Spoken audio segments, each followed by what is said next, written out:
에녹과 노아, 아브라함과 롯은 마지막 때에 대한 하나님의 섭리의 예표, 즉 마지막 때를 사는 그리스도인들에 대한 하나님의 섭리의 예표입니다. 에녹과 노아는 동시대의 인물이 아니지만 아브라함과 롯은 동시대를 살던 인물들입니다.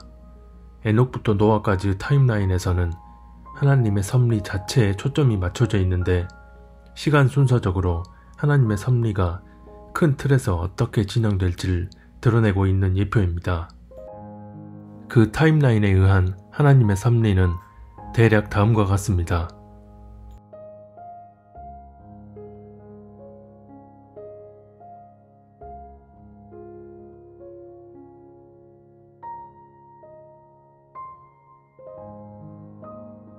반면 아브라함과 롯은 동시대를 살던 인물들로서 에녹과 노아처럼 시간 순서에 의한 하나님의 섭리가 아니라 동시대를 사는 사람들의 삶에서 나타나는 행위들에 초점이 맞춰져 있습니다.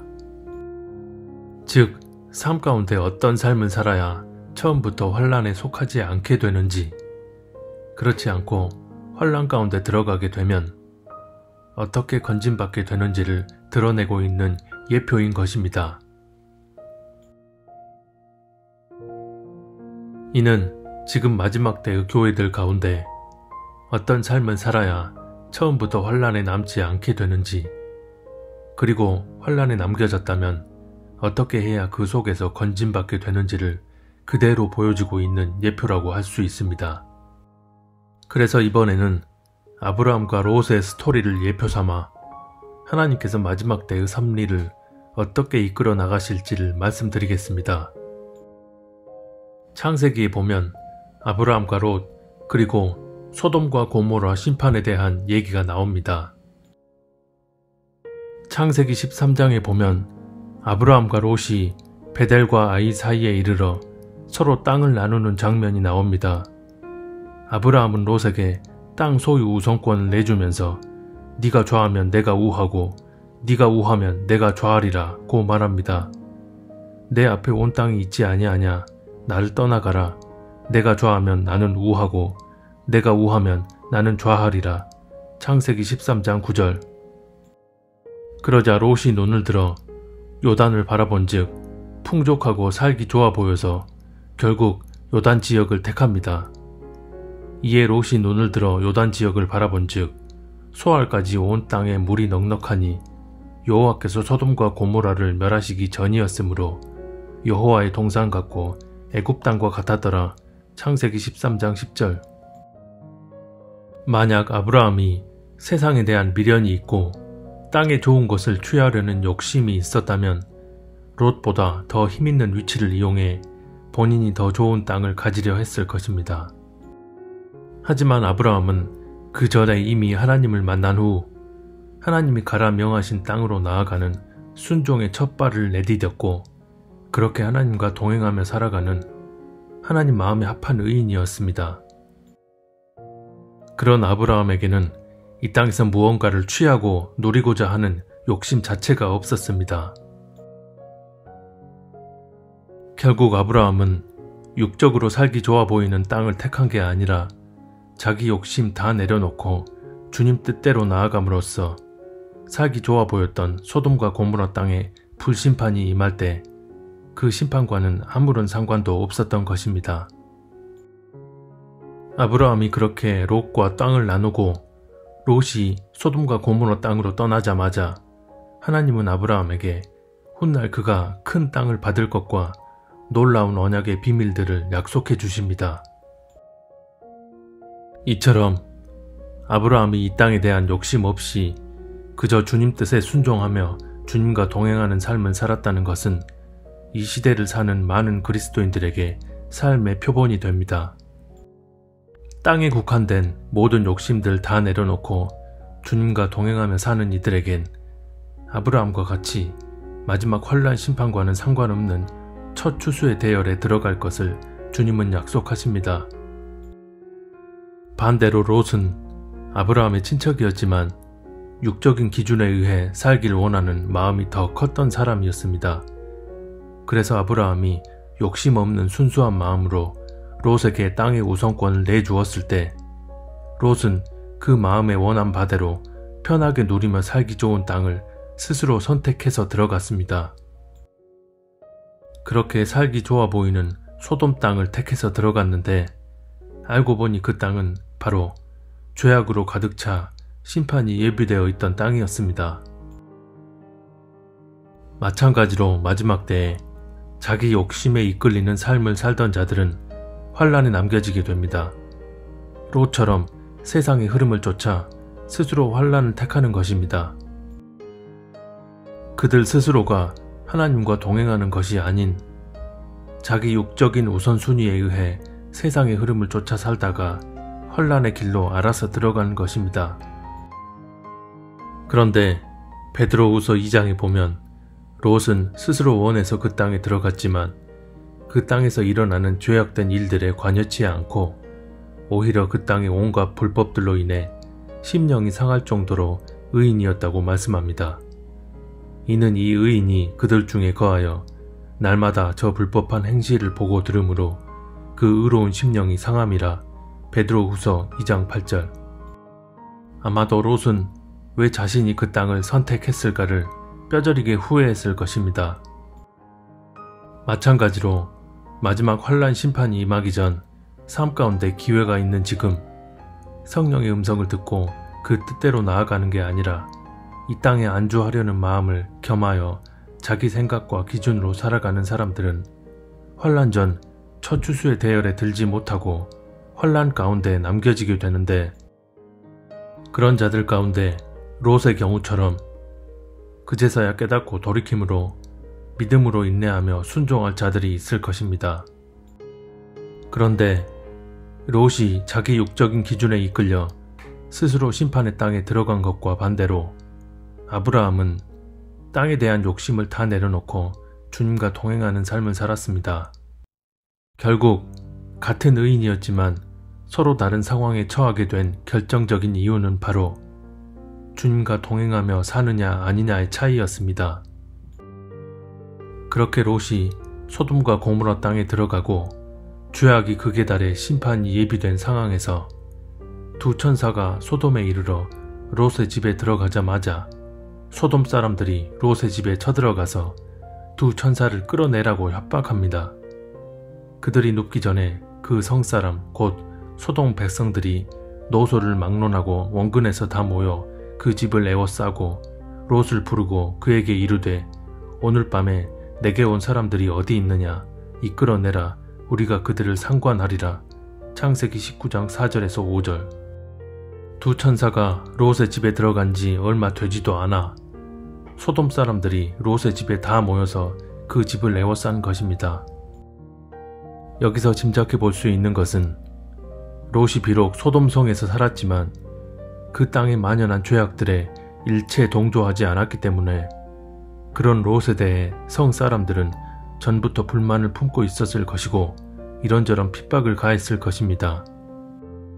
그런 상황에서 두 천사가 롯의 집에 들어갔다는 얘기를 듣자마자 작정하고 쳐들어가 집을 에워싼 것입니다. 그때 롯의 마음은 어땠을까요? 자기 목숨까지 위태로울 수 있는 상황에서 엄청난 선택의 기로에 처한 것입니다. 만약 그가 그들의 협박에 못 이겨 두 천사를 그들에게 내줬다면 그가 욕심에 이끌려 스스로 그 땅을 택한 잘못과 선택의 기로에서 악에 굴복해버린 죄가 더해져 불심판에 함께 던져졌을 것입니다. 하지만 그는 끝내 악에 굴복하지 않고 의로운 선택을 함으로써 불심판에서 건진받게 됩니다.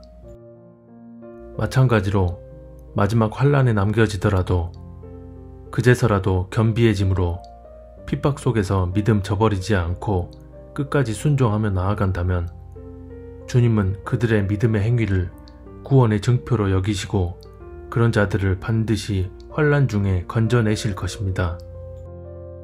그런데 여기서 한 가지 주목해 볼 것이 있습니다. 창세기 18장 20절 이하에 보면 소돔과 고모라 심판 전 하나님이 아브라함에게 나타나셨을 때 아브라함이 그 땅에 임할 심판에 대해 하나님과 이야기하는 장면이 나옵니다. 아브라함이 하나님께 심판전 의인에 대해 강구할 때 하나님께서 롯을 생각했었다는 사실은 창세기 19장 29절을 보면 알 수 있습니다.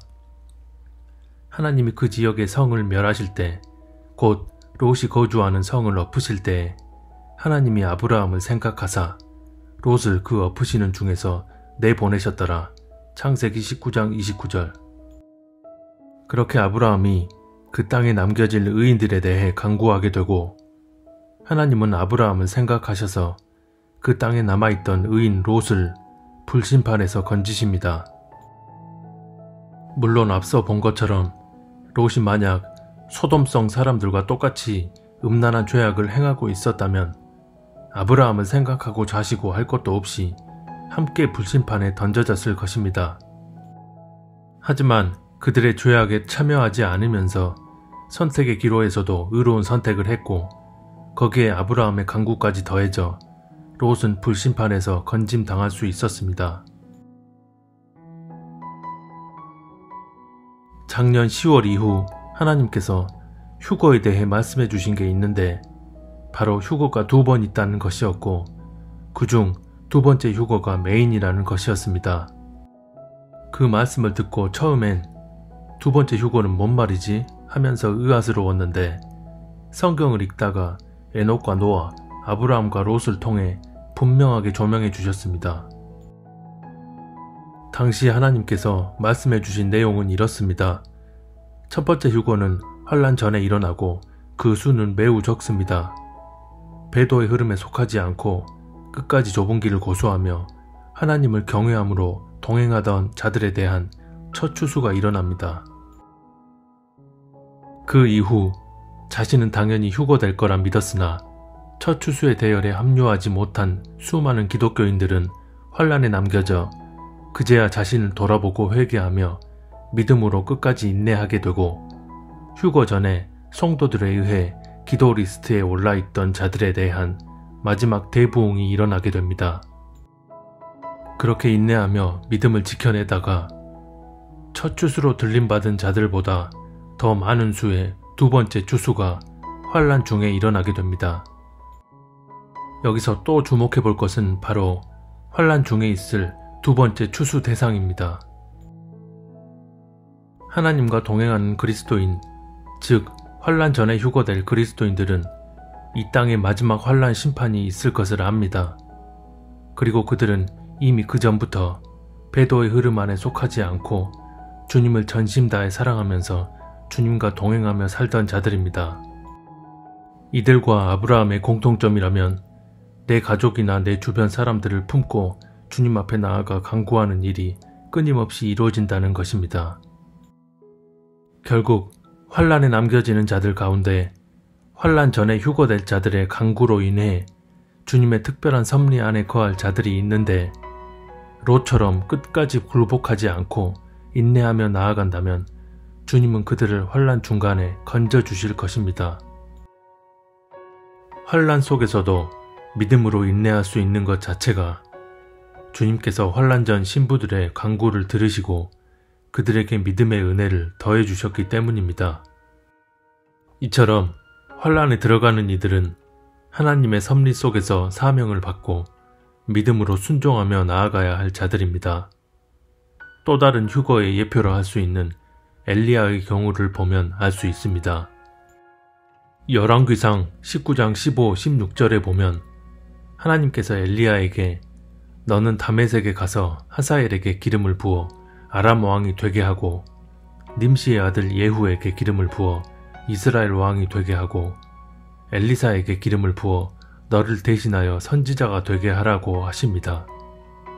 하나님께서 엘리야에게 직접 내리신 명령입니다.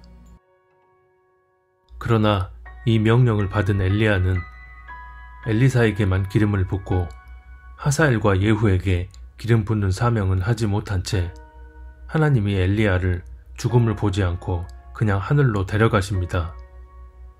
엘리야가 회오리 바람으로 하늘로 올라가더라.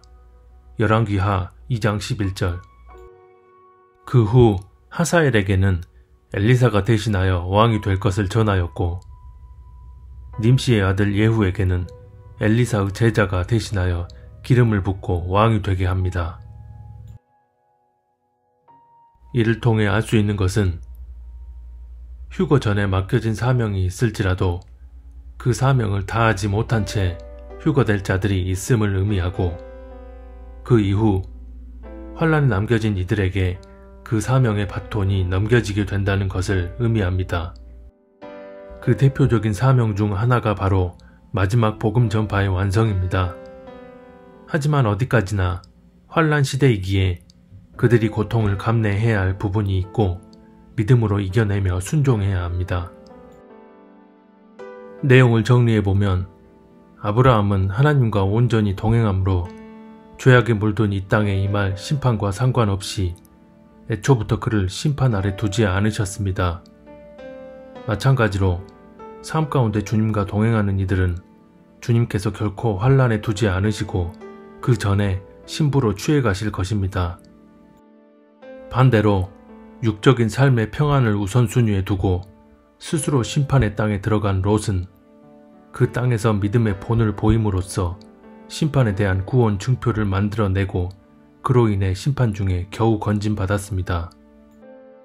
마찬가지로 스스로 땅에 뿌리 내린 삶, 즉 세상의 흐름을 쫓아가는 삶을 살며 주님과 동행하지 않고 살던 자들은 환란에 남겨지게 되고 그 속에서 스스로 믿음의 본을 나타내 환란 중에 건진받게 될 것입니다. 그리고 아브라함의 간구를 들으시고 하나님께서 롯을 불심판에서 건져주신 것처럼 환란 전 성도들의 간구를 통해 주님의 특별한 섭리 가운데 있는 이들이 있고 그들 중 환란에서 건진받는 자들이 있을 것입니다. 성경 안에는 시대를 초월하는 하나님의 깊은 섭리가 곳곳에 예표로 게시되어 있습니다. 그래서 표면적으로만 보면 당시에 일어난 일로 끝난 것 같지만 모든 시간을 꿰뚫으시는 하나님의 섭리가 말씀 안에 게시되어 있기 때문에 에녹과 노아의 이야기 속에도 마지막 때의 섭리가 예표되어 있고 아브라함과 롯의 이야기 속에도 마지막 때의 섭리가 그대로 예표되어 있는 것입니다. 하나님은 천지를 창조하실 때 이미 종말에 일어난 일들에 대한 모든 섭리를 다 계시해 놓으셨습니다. 무엇보다 마지막 때의 타임라인은 하나님이 주관하시는 인류 역사 가운데 가장 중요한 타임라인이기 때문에 창세기부터 계시록 이전까지의 모든 말씀 안에 마지막 한 일의 타임라인에 대한 예표가 곳곳에 들어가 있는 것입니다. 그래서 휴거, 인내와 순종, 핍박, 순교, 심판 등 성경 역사에서 부분적으로 이미 일어났던 모든 일들이 마지막 한 일의 타임라인 안에서 한 번에 다 일어나게 됩니다. 우리 주님이 곧 오십니다. 하나님을 온전히 경외하고 스스로를 돌아보는 겸비함으로 배도에서 완전히 구별되어 주님과 동행하며 사는 자들이 진정 이 시대에 복된 주님의 신부들입니다.